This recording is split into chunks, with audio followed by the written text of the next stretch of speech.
હું આજે ચૂપચાપ મારા પિતાને જોઈ રહી હતી, જે મને વિદાય આપતા ચૂપચાપ ઊભા હતા. હું માનું છું, છોકરીઓને એક દિવસ તેમના પિતાના ઘરેથી વિદાય લઈ અને પિયાના ઘરે જવું પડે છે, પરંતુ આ સમય પિતા માટે ખૂબ મુશ્કેલ હોય છે. મેં મારા હૃદયને સમજાવ્યું હતું કે હું સાસરે જઈશ અને મને મારા પતિનો સહારો મળશે, મને સારું જીવન મળશે, પરંતુ હું મારા પિતાને આ સમજાવવા માટે અસમર્થ હતી કે તે મારા વિના કેવી રીતે જીવશે. હું મારા માતા પિતાની એક માત્ર સંતાન હતી. આ જ કારણ હતું કે તે ખૂબ અસ્વસ્થ દેખાતા હતા. હું દુલ્હનના ડ્રેસમાં સુંદર અપ્સરા દેખાતી હતી. મારા બધા મિત્રોએ મારી પ્રશંસા કરી, પણ હું મારા પતિના મોંમાંથી પ્રશંસા સાંભળવાની રાહ જોઈ રહી હતી. મારી જગ્યાએથી ઊભી થઈ હતી અને મારા પિતા પાસે આવી. જ્યારે મેં તેના ખંભા પર હાથ મૂક્યો, ત્યારે તે અચાનક તેની જગ્યાએથી ઊભા થયા અને મને તેની છાતી સાથે લગાવી લીધી. મેં તેમના આંસુ સાફ કર્યા અને બોલી, પપ્પા, તમે કેમ પરેશાન થઈ રહ્યા છો? મારું સાસરિયું દૂર થોડું છે. જ્યારે હું તમને યાદ કરીશ, હું તમારી પાસે આવીશ, અને જ્યારે તમે મને યાદ કરો ત્યારે તમે મારી પાસે આવજો. એટલું પરેશાન થવું યોગ્ય નથી. તમારું સ્વાસ્થ્ય આમ પણ ખરાબ છે અને તમારે હજુ ઘણા મહેમાનો જોવાના છે. હું 25 વર્ષની હતી. હું જીવનના દરેક ઉતાર ચઢાવ વિશે જાણતી હતી. મેં સમય પહેલાં ઘણી બધી વસ્તુઓ જોઈ હતી, તેથી જ હું ગંભીરતા સાથે દરેક બાબત વિશે વિચારતી હતી. પપ્પાએ મારા તરફ જોતા કહ્યું, તને ખબર નથી આ સમય પિતાના હૃદયથી શું પસાર થઈ રહ્યું હોય છે. મારા માટે પ્રેમ ખૂબ જ મહત્વપૂર્ણ હતો. આ સમય સ્ત્રી માટે ખૂબ મુશ્કેલ હોય છે, પરંતુ મારા પિતાની આવી હાલત જોયા પછી મેં મારી તકલીફ એક તરફ રાખી હતી અને તેનો સહારો બની રહી હતી.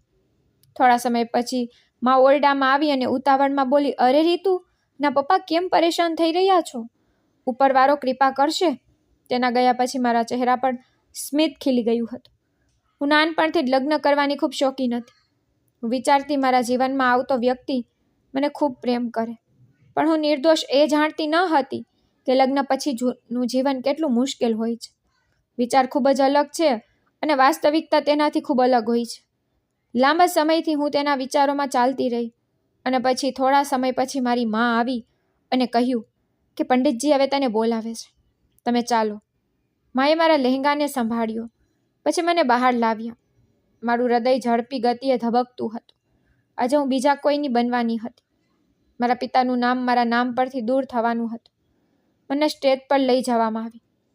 પંડિતે બધી વ્યવસ્થા કરી દીધી હતી. હું મારા પતિના બરાબર બેઠી હતી અને પછી લગ્નની વિધિ શરૂ થઈ. મેં જ્યારે ફરી અને તેની તરફ જોયું તો તેનો ચહેરો ખૂબ ગંભીર હતો.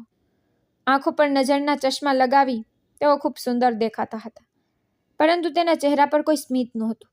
જો કે હું ઘૂંઘટની પાછળથી સ્મિત કરી રહી હતી, પણ તરત જ મારા હૃદયમાં એક વિચાર આવ્યો કે શું તેઓને લગ્ન કરવામાં રસ નથી? શું તે મને પ્રેમ કરશે નહીં? પરંતુ આ મારો સંપૂર્ણ 8 મહિનાનો સંબંધ હતો. અમારો સંબંધ ઘણા સમયથી ચાલી રહ્યો હતો. અને હા, આ સમયગાળામાં અમારા બંને વચ્ચે કોઈ વાતચીત થઈ નથી, કારણ કે છોકરાઓએ કહ્યું હતું કે અમારામાં જો છોકરો લગ્ન પહેલાં છોકરીને મળે છે તો અપશકુન થાય છે. આ જ કારણ હતું કે મેં પણ વધારે રસ દેખાડ્યો ન હતો. પરંતુ હા, હૃદયમાં એક ઈચ્છા હતી કે હું લગ્ન પહેલાં મારા પતિને જાણી ગઈ હોત તો સારું હતું, પરંતુ વાંધો નથી. મેં મારા હૃદયને એમ કહીને સંભાળ્યું હતું કે હવે મારી આખી જિંદગી તેમની સાથે વિતાવવાની જ છે, તેથી હું બધું ઠીક કરીશ. પણ મને ખબર ન હતી કે મારા માટે આખી જિંદગી કેટલી મુશ્કેલ થશે. લગ્નની ધાર્મિક વિધિઓ થોડી ક્ષણોમાં થઈ ગઈ હતી. દરેક જણ અમને આશીર્વાદ આપી રહ્યા હતા. લોકો અમારા પર ફૂલોનો વરસાદ કરી રહ્યા હતા.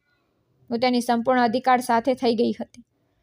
ટૂંક સમયમાં ખોરાક ખોલવામાં આવી ગયો હતો.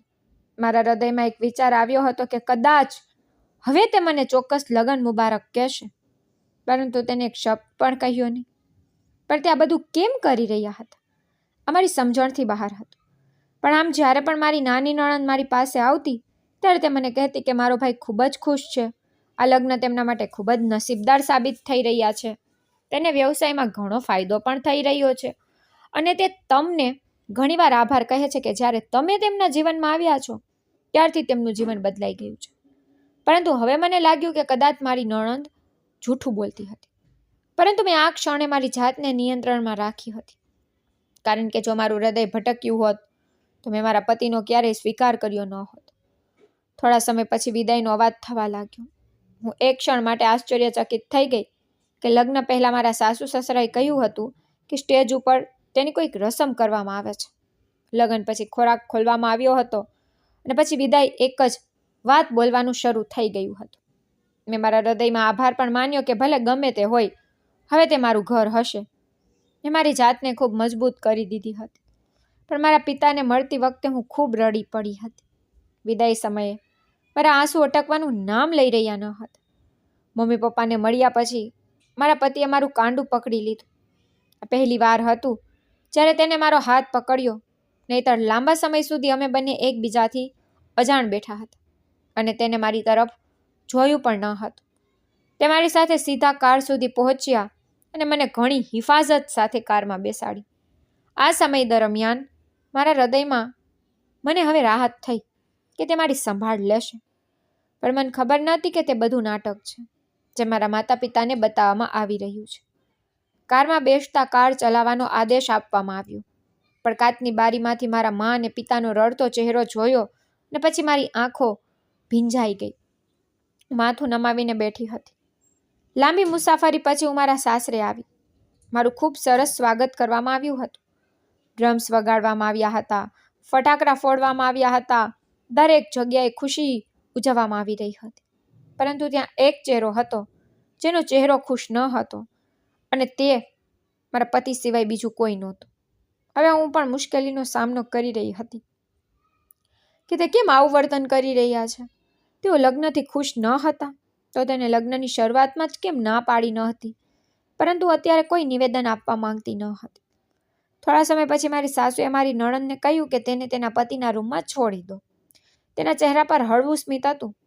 એક ક્ષણ માટે મારું હૃદય કર્યું કે હું મારી નણંદને પૂછું કે તમારો ભાઈ આ લગ્ન માટે તૈયાર છે કે નહીં, પરંતુ આ ક્ષણે હું મૌન હતી, કારણ કે લગ્નની પહેલી રાત હતી.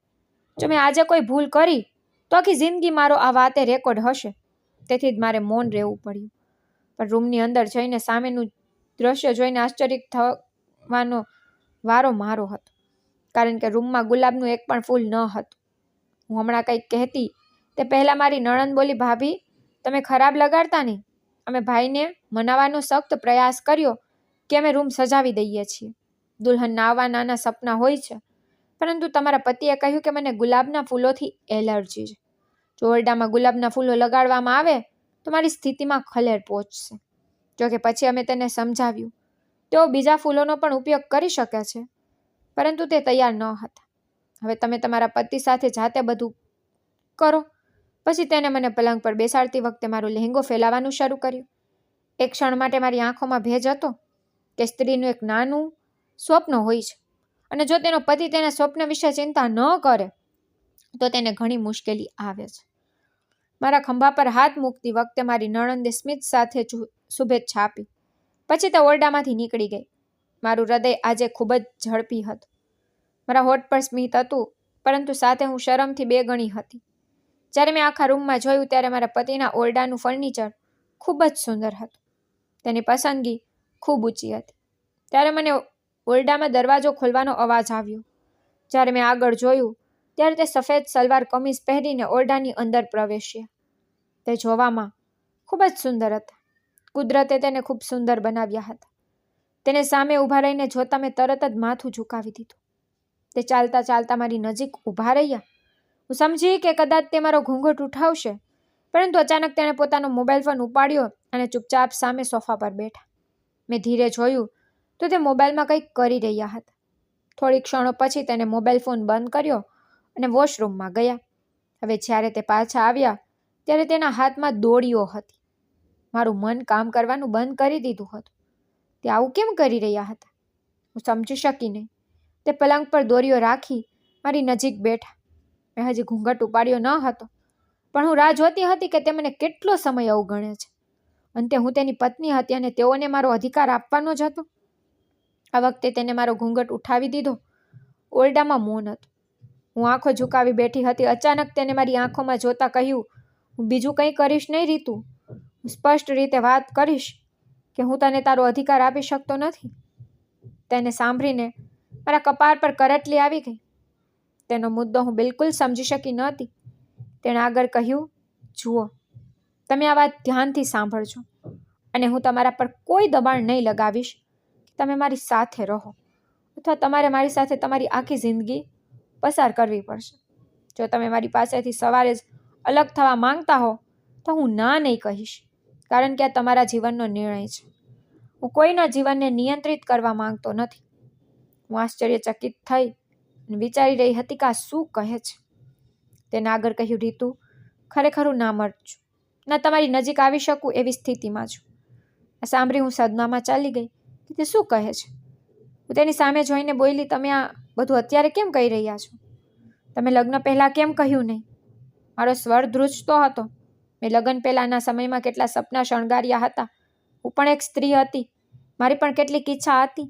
દરેક છોકરીની જેમ મારું હૃદય પણ ઈચ્છે છે કે કોઈ મને સહારો આપે. પરંતુ મારા પતિએ જે કહ્યું તે સાંભળીને મારા પગ નીચેથી જમીન સરકી ગઈ. મેં તેની સામે જોયું અને બોલી, તમે મારી સાથે આમ કરી શકતા નથી. જો આવી વાત છે તો તમે મને પહેલાં કેમ ન કહ્યું? તમારે મને અથવા અમારા ઘરના કોઈને કહેવું જોઈએ કે તમે તે છો. મને સાંભળ્યા પછી તે એકદમ મૌન થઈ ગયા અને પછી થોડી ક્ષણો પછી બોલ્યા, મને ખબર હતી કે તું આમ જ બોલીશ, પણ મને પણ આજે સવારે તેના વિશે ખબર પડી છે. મને તેની ખાતરી ન હતી, પણ શંકા હતી. પરંતુ રિપોર્ટમાં સ્પષ્ટ થઈ ગયું છે કે હું પેદા કરી શકતો નથી બાળક. પણ તમે આજે રાત્રે તમારો નિર્ણય લો. તમારા પર કોઈ જબરદસ્તી રહેશે નહીં. જો તમે તમારા બધા દરમિયાન આ વાત રાખીને છૂટાછેડા લેવા માંગતા હો તો પણ હું કંઈ કહીશ નહીં. હું તમારી પાસે માફી માંગુ છું. આથી વધારે હું તમારા માટે કંઈ કરી શકતો નથી. આ બોલી તે તેની જગ્યાએથી ઊભા થયા, પછી મારી પાસે આવી મારી બાજુમાં સૂઈ ગયા. આ તેના માટે કેટલું સરળ હતું. પરંતુ હું જાણતી હતી કે જો હું તેમને છૂટાછેડા આપું તો આખો સમાજ મારી સામે ઊભો રહેશે. હું કોઈ નાનકડી છોકરી નહોતી, પણ 25 વર્ષની યુવાન હતી જે વિશ્વના ઉતાર ચઢાવ વિશે ખૂબ સારી રીતે જાણતી હતી. પછી તેને બાથરૂમમાંથી લાવેલી દોરી ઉપાડી અને તેને પોતાને બાંધવાનું શરૂ કર્યું. હું ડરતી ઊભી થઈ અને કહ્યું, તમે આ શું કરો છો? તમે તમારી જાતને કેમ દુઃખ પહોંચાડો છો? હું મારી જગ્યાએથી ઊભી થઈ ગઈ હતી, કારણ કે મને કંઈક બીજું લાગ્યું. તે મારી તરફ જોતા વખતે બોલ્યા, તમારે આ વસ્તુની કાળજી લેવાની જરૂર નથી. હું જે પણ કરું છું હું મારી પોતાની સ્વતંત્ર ઈચ્છા પર કરી રહ્યો છું. અને ખબરદાર, જો તમે મારા શરીરને સ્પર્શ કરવાની કે દોરી ખોલવાની કોશિશ કરી. અમારી વાત છે. આ કહી તેને તેના હાથ અને પગ બાંધી દીધા. તેને તેના શરીરને સારી રીતે બાંધી અને બેડ પર સૂતા આંખો બંધ કરી દીધી હતી. તેના ચહેરા પર દુઃખની સંભાવના હતી. તેણે પોતાને એટલા કડક રીતે બાંધ્યા હતા કે તેનું શરીર લાલ થઈ રહ્યું હતું. મેં તરત જ મારો હાથ તેના ખંભા પર મૂક્યો અને તેની તરફ જોતા બોલી, તે તમને દુઃખ પહોંચાડે છે. મહેરબાની કરીને આ ન કરો. કેમ મારા હૃદયને ખૂબ દુઃખ થતું હતું જ્યારે આ માણસ મારા જીવનમાં પહેલાં આવ્યો હતો, જેના વિશે મેં વિચારવાનું શરૂ કર્યું હતું, જેને હું પસંદ કરવા લાગી હતી. તેણે તરત કહ્યું, મારા ખંભા પરથી હાથ હટાવી અને સૂઈ જાઓ. હું મૌન રહી અને મારા લહેંગાને ઉપાડ્યા પછી શાંતિથી બાથરૂમમાં ગઈ. હું ત્યાં ગઈ અને બેઠી. મારી આંખોમાંથી આંસુ નદીની જેમ વહેતા થવા લાગ્યા હતા. શું થયું હતું મારી સાથે? હું કંઈ પણ સમજી શકી નહીં. મારી આંખોમાંથી આંસુ વહી રહ્યા હતા અને હું ઉપરવાળાથી ફરિયાદ કરી રહી હતી કે મારી સાથે આવું કેમ થયું. મેં ક્યારેય કોઈની સાથે ખરાબ કર્યું નથી, પરંતુ દરેક સાથે સારું કર્યું. મારા મા અને પિતાની સંભાળ લીધી, તો પછી મારી સાથે આવું કેમ થયું? પરંતુ મારી પાસે આનો જવાબ ન હતો. સમય ધીરે ધીરે પસાર થવાનું શરૂ થયું અને પછી લાંબા સમય સુધી મારા આંસુઓ વહાવ્યા પછી મને હળવાશ લાગી. પરંતુ મેં મારા હૃદયમાં ઈરાદો બાંધી દીધો હતો કે હું આ વ્યક્તિને છોડી શકીશ નહીં, કારણ કે જો હું તેમને છોડી દઉં તો સમાજ મને ખરાબ સમજશે અને હું મારી જાત પર છૂટાછેડાનો ડાઘ મૂકવા માંગતી નથી. મેં મારા કપડાં વગેરે બદલ્યા અને ઝવેરાતને દૂર કરતી વખતે મારું શરીર ખૂબ રડતું હતું. જ્યારે હું ઝવેરાત ઉતાર્યા પછી બહાર આવી ત્યારે તે બીજી બાજુ ફરી અને સૂઈ રહ્યા હતા. પરંતુ મને લાગ્યું કે તે મુશ્કેલીમાં છે. એક ક્ષણ માટે મારું હૃદય કર્યું કે મારે તેને ખોલવા જોઈએ. પછી હું ડરી ગઈ. થોડા સમય પહેલાં હું તેના ડરનો શિકાર હતી. ચૂપચાપ તેની પાસે સૂઈ રહી હતી અને આજે તેને મને ઘણું દુઃખ પહોંચાડ્યું હતું. પહેલાં મારા પતિના મોંમાંથી સાંભળવું કે તે નામર્દ છે અને બીજું તેની આવી સ્થિતિ જોવી. રાત ધીમે ધીમે પસાર થઈ ગઈ. બીજા દિવસે સવારે સૂર્ય ચમક્યો. મારી આંખ સવારે 10 વાગ્યે ખુલી હતી. થોડી ક્ષણો હું સમજી શકી નહીં કે હું ક્યાં છું, પણ જેમ હોશ આવ્યો રાતના બધા મંજર મારી આંખો સામે એક ફિલ્મની જેમ લહેરાવા લાગ્યા હતા. જ્યારે મેં બાજુ ફરી જોયું ત્યારે મારો પતિ ઓરડામાં હાજર ન હતો. હું હજી બેઠી જ હતી કે બાથરૂમનો દરવાજો ખુલ્યો. મારા પતિ બહાર આવ્યા. તેને જોઈને કોઈ પણ કહી ન શકે તેની સત્યતા આવી હશે. મને જોઈ તે ડ્રેસિંગ ટેબલ પર ફરી ગયા. જ્યારે હું નાવા ચાલી ગઈ, જ્યારે નહાઈ પછી હું બહાર આવી ત્યારે મારા પતિ તૈયાર હતા અને સોફા પર બેઠા હતા. તેણે બ્લેક પેન્ટ શર્ટ પહેર્યો હતો જેમાં તે સુંદર લાગતા હતા. સમજી શકી નહીં કે એક આવો માણસ પણ અંદરથી આટલી મોટી સમસ્યાનો શિકાર બની શકે છે. રાત્રે મારા સાસુએ મારા માટે લાલ સાડી આપી હતી અને કહ્યું હતું કે સવારે તે પહેરીને બહાર આવજે. જ્યારે હું તૈયાર થયા પછી બહાર આવી ત્યારે તે પણ તેના વાર ઓળવી દરવાજાની નજીક ઊભા મારી રાહ જોતા હતા. મેં માથું નમાવી દીધું. આજે હું ખૂબ લાચાર લાગતી હતી. મારા હૃદયમાં એક ઈચ્છા હતી કે જ્યારે હું સવારે જાગું ત્યારે હું બહુ ખુશ હોઈશ, પરંતુ હવે મારી આંખોમાં દુખાવો થઈ રહ્યો હતો કારણ કે હું ખૂબ રડી હતી. જલ્દી તે મારી નજીક આવ્યા. તેણે મને પકડી અને મારી તરફ એક નજર નાખી અને મને બહાર લઈ જવા લાગી. રાતોરાત તો અમે અજાણ સૂતા હતા, પણ હવે એવું લાગ્યું કે જાણે અમારી વચ્ચે બધું સામાન્ય છે, પરંતુ અમારી વચ્ચે કંઈ સામાન્ય ન હતું. જ્યારે અમે નીચે પહોંચ્યા, મારી સાસુ, નણંદ, તેના પતિ, બધા મહેમાનો આવ્યા હતા. દરેક જણે મને ખૂબ પ્રેમ કર્યો. પછી દરેકે નાસ્તો કર્યો. નાસ્તો કર્યા પછી મારા પતિ ક્યાંક જવાનો ઈરાદો રાખતા હતા, પરંતુ મારી સાસુએ તેમને અટકાવતા કહ્યું કે ક્યાં પણ જવાનું નથી, હવે વહુની મોં દેખાઈ થશે. મને લાગ્યું કે તે ચાલ્યા જશે, પરંતુ આ બન્યું નહીં. પણ તે આવીને મારી પાસે બેઠા. થોડા સમય પછી મોં દેખાઈની રસમ થઈ અને બધાએ મને ખૂબ સરસ ગિફ્ટ આપી. ત્યારે મને મારા મોં દેખાઈની ભેટ પણ યાદ આવી. મારા પતિએ મને તે ભેટ આપી જ નહોતી. એક ક્ષણ માટે મારી આંખોમાં ભેજ આવી ગયો હતો, પરંતુ મેં તરત જ તે વાત મારી અંદર લઈ લીધી, કારણ કે હું કોઈને આ વિશે વાત કરવા માંગતી નથી કે અમારી વચ્ચે કંઈક બગડ્યું છે. હું મારા પતિને સંપૂર્ણ દુનિયા સામે બેઇજ્જત કરવા માંગતી ન હતી. તેમની નબળાઈ મારા સુધી જ રહે. મેં તે જ વિચાર્યું હતું. વિધિ પછી તે ચાલ્યા ગયા અને હું પણ મારા રૂમમાં ચાલી ગઈ, કારણ કે હું કોઈને જાહેર કરવા માંગતી નથી કે હું ખુશ નથી. પછી ઓરડામાં હું ઘણું રડી. મેં ક્યારેય વિચાર્યું ન હતું કે લગ્ન પછી મારું જીવન એટલું મુશ્કેલ હશે. મારા જીવનમાં બધું અપૂર્ણ હતું. હું લાંબા સમય સુધી રડતી રહી અને મારા ગમ હરવા કરતી રહી. હવે હું ઊભી થઈને બાથરૂમમાં જવાની જ હતી. આ પહેલા ઓરડાના દરવાજા પર એક અવાજ થયો. મેં અંદરથી પૂછ્યું, કોણ છે? કારણ કે મારી સ્થિતિ જ ખરાબ થઈ રહી હતી. બહાર મારી નણંદ આવી હતી. તે કહેવા લાગી, ભાભી, નીચે તમારા મમ્મી પપ્પા આવ્યા છે, તમને બોલાવી રહ્યા છે. હું પણ જાઉં છું, તમે વહેલા આવો. મારા મમ્મી પપ્પાનું નામ સાંભળીને મારો ચહેરો ખીલી ગયો. હું તરત જ બાથરૂમમાં ગઈ, પોતાને બરાબર કરી, પરંતુ ચહેરા પર ખોટી સ્મિત સજાવવાનું ભૂલી ન હતી, કારણ કે હું મારા માતા પિતાની સામે કોઈ પણ પ્રકારનું દુઃખ દેખાડવા માંગતી નહોતી. નીચે પહોંચી તો મારા માતા પિતા મારા સાસુ સસરા સાથે વાત કરી રહ્યા હતા. તે બંને મને જોઈને ઊભા થયા અને હું સીધી તેની છાતીએ લાગી ગઈ. તે બંને મારો ચહેરો પકડ્યો, મારા કપાળને પ્રેમ કર્યો. પપ્પાએ એક ઇશારો આપ્યો, પૂછ્યું હતું કે તું ખુશ છો? મેં પણ માથું નમાવી અને હા પાડી, કારણ કે હું મારા માતા પિતાને દુઃખ પહોંચાડવા માંગતી નથી. તે લોકો લાંબા સમય સુધી મારી સાથે બેઠા હતા. તે લોકોએ મારી સાસુ સસરા સાથે લાંબા સમય સુધી વાત પણ કરી હતી અને પછી તેઓ રિસેપ્શન વગેરે વિશે પૂછતા ચાલ્યા ગયા હતા. મારી માતાના ગયા પછી અચાનક જ મારી સાસુએ મારું કાંડું પકડી લીધું હતું. હું મારા રૂમમાં જવાનો ઈરાદો રાખતી હતી, પણ પછી તેની નજીક શાંતિથી બેઠી. પછી તેણે મને જોતા કહ્યું, તમે ખુશ છો ને? કોઈ સમસ્યા નથી ને? તો મેં નામાં માથું હલાવ્યું. તો પછી તેણે મારા ગાલ પર હાથ રાખતી વખતે કહ્યું, જો કોઈ સમસ્યા હોય તો પછી મને તારી માં સમજીને કહી દેજે દીકરા. હું જાણું છું કે સમીર બહુ શર્મીલો છે અને વધારે વાત કરતો નથી. તે મૌન રહે છે, પરંતુ જુઓ, તેને તમારી જેમ બનાવો, તેને ખુશ મિજાજ બનાવો, અને જો કોઈ સમસ્યા હોય, કોઈ પણ પ્રકારનો તણાવ છે તો મને કહો. હું પણ તમારી માની જેમ જ છું. તેને સાંભળ્યા પછી મેં એક ક્ષણ માટે મારું હૃદય બનાવ્યું કે તેને કહી દો તમારા પુત્રમાં સમસ્યા શું છે, પરંતુ હું અહીં પણ ચૂપ રહી. લાંબા સમય સુધી મારા સાસુ મને સમજાવતા હતા કે અહીં કેમ રહેવું. તેઓએ કહ્યું કે અહીં વધુ ને વધુ બહારના લોકો સામે નમસ્કાર કરવા પછી તેમની પાસેથી અદૃશ્ય થઈ જવું.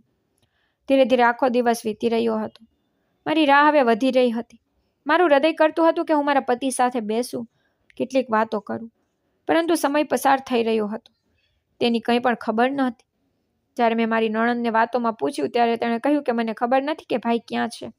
મમ્મીએ તેને ઘણીવાર ફોન કર્યો છે, પરંતુ તેમનો કોઈ જવાબ નથી. સમજી શકી નહીં કે તેઓ આ કેમ કરી રહ્યા છે. તેઓએ તેમનું સત્ય મને કહ્યું છે, તો પછી શું તે મારી સામે આવવા માંગતા નથી, અથવા બીજું કંઈક છે? પરંતુ ખબર નથી કે મારું હૃદય કહેતું હતું કે વાત બીજી છે. લગભગ રાતે 12 વાગ્યે ઓરડાનો દરવાજો ખુલ્યો હતો અને તેની રાહ જોતા હું જાગતી હતી. જ્યારે તે ઓરડામાં આવ્યા તો મારી જગ્યાએથી ઊભી થઈ, પરંતુ તે મને અવગણીને જવા લાગ્યા. તેનું આમ પણ અવગણવું મારી આંખોમાં આંસુ લાવ્યા હતા. પરંતુ મેં મારી જાતને નિયંત્રિત કરી હતી કે જો હું મારા પતિનું હૃદય જીતવા માંગુ છું તો તેઓને એ દેખાડવું પડશે કે હું તમને ક્યારેય છોડીશ નહીં. થોડા સમય પછી તે બાથરૂમમાંથી બહાર આવ્યા. હું હજી પણ મારી જગ્યાએ ઊભી હતી. મારી તરફ જોતી વખતે તે અચાનક બોલ્યા, શું થયું છે રીતુ? કંઈ જોઈએ છે? મેં નામાં માથું હલાવ્યું. પછી તે દોરી લઈ પલંગ તરફ વધી રહ્યા હતા, પણ હજુ તે પોતાને બાંધે તે પહેલા બોલ્યા, તમે ગયા નથી? મેં વિચાર્યું કે જો તમારા મા અને પિતા આવ્યા છે તો તમે ચાલ્યા જશો. તમે કોઈને કહ્યું નહીં? તે તેના સ્વરમાં આશ્ચર્યચકિત થઈ ગયા. હું થોડી ક્ષણો મૌન હતી. પછી આવી તેની નજીક બેઠી.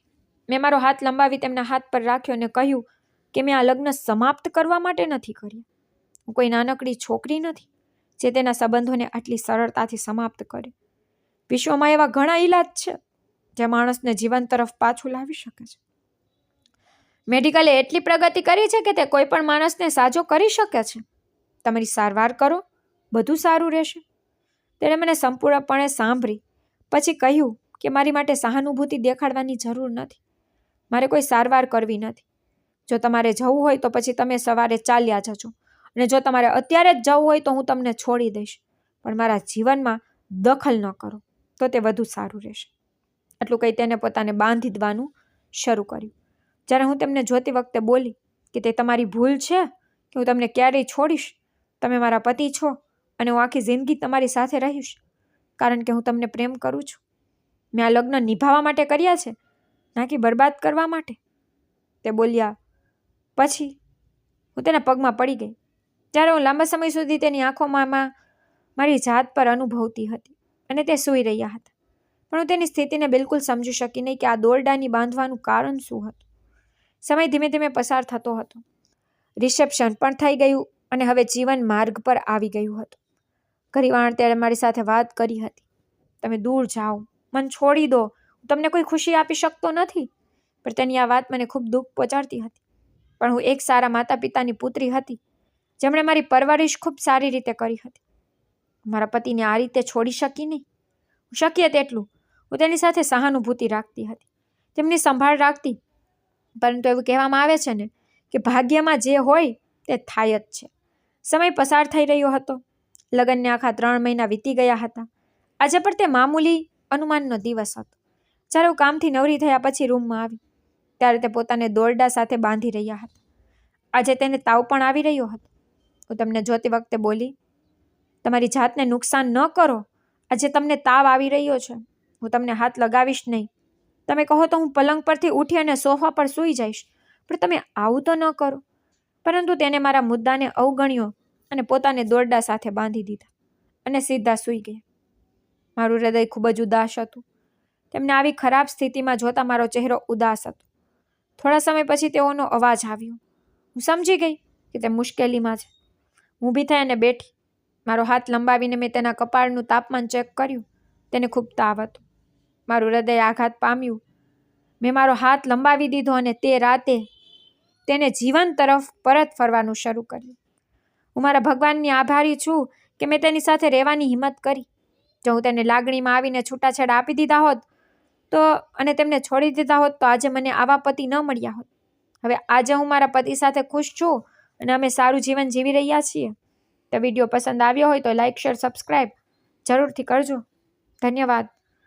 અને કોમેન્ટમાં મને જરૂરથી કહેજો કે તમને આ સ્ટોરી કેવી લાગી. Thank you.